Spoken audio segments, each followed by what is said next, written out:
Bienvenue dans la checklist du candidat. Dans ce podcast, notre objectif est de vous aider, candidats ou futurs candidats à l'embauche, à passer vos entretiens de recrutement dans les meilleures conditions.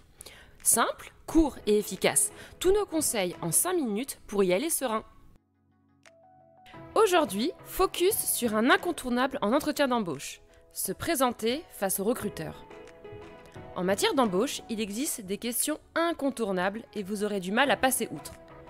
Dans 90% des cas, l'entretien de recrutement débute par « Parlez-moi de vous ».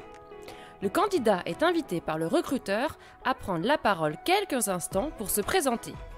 Si cette question peut vous paraître anodine, sachez que votre réponse sera étudiée. Nous vous donnons 5 conseils pour parler de vous au recruteur et vous présenter de la meilleure façon qu'il soit.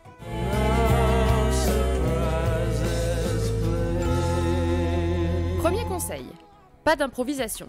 Vous avez décroché un entretien d'embauche pour le job de vos rêves et vous le préparez consciencieusement chez vous pour être à l'aise le jour J. Vous avez raison. Plus votre entretien est préparé, plus vous aurez de chances de convaincre votre interlocuteur. Après s'être lui-même présenté, le recruteur vous proposera de faire de même. Vous avez le champ libre pour choisir ce que vous voulez dire. C'est pourquoi il est important d'y réfléchir avant. Avec cette question, il s'agit pour lui d'évaluer comment la personne structure son parcours et d'en savoir plus sur sa personnalité. Bavard, réservé, discret ou sûr de vous par exemple. Notre conseil, présentez-vous brièvement. Pas la peine de monopoliser la parole en déroulant tout votre pédigré. 3 minutes suffisent pour vous présenter. Chronométrez-vous. Deuxième conseil, soyez pitch. L'expression est née au cinéma et s'est propagée à tout l'audiovisuel. Pitcher un film, c'est en résumer l'idée générale en quelques phrases et donner envie d'en savoir plus. Appliquez cette technique à l'entretien d'embauche pour vous présenter et décrire votre parcours pro. Notre conseil, vous devez maîtriser votre texte mais ne le récitez pas de façon mécanique. Le passage de l'écrit à l'oral est l'une des difficultés de l'exercice car l'on n'écrit pas comme on parle et inversement. Confidence pour confidence, c'est moi que j'aime à travers vous. Troisième conseil, racontez votre histoire. Ne vous contentez pas de réciter votre CV, formation, parcours pro. Le recruteur l'a à sa disposition sous les yeux. Vous devez capter son attention. Pour cela, préparez une réponse à ces 5 questions. Qui êtes-vous? Que faites-vous? Quels sont vos projets? Pourquoi postulez-vous à cet emploi? Que pouvez-vous apporter à l'entreprise?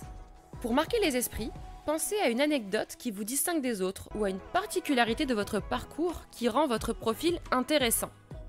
Notre conseil, contentez-vous de parler de vous sur le plan professionnel. Évitez les détails personnels.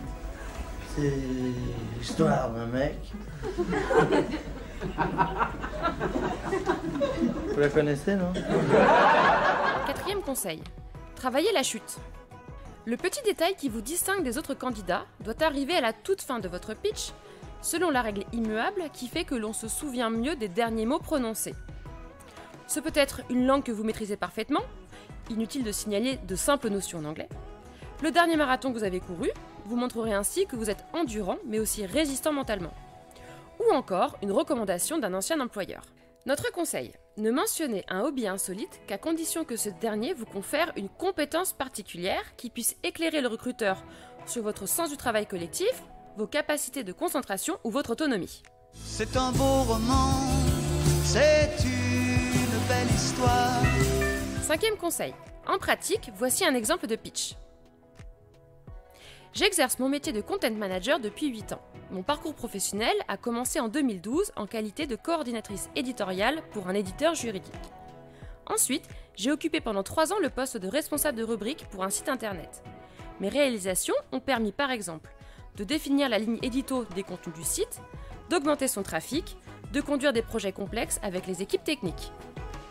Cette année, je souhaite profiter d'un plan de départ dans mon entreprise pour faire évoluer mon parcours pro en le complétant par une expérience au sein d'un média comme le vôtre dans lequel je pourrais m'épanouir.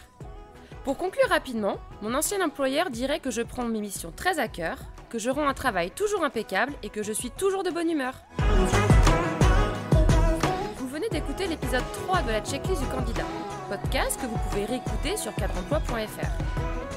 On se retrouve pour l'épisode 4 qui parlera du fameux 3 qualités et 3 défauts.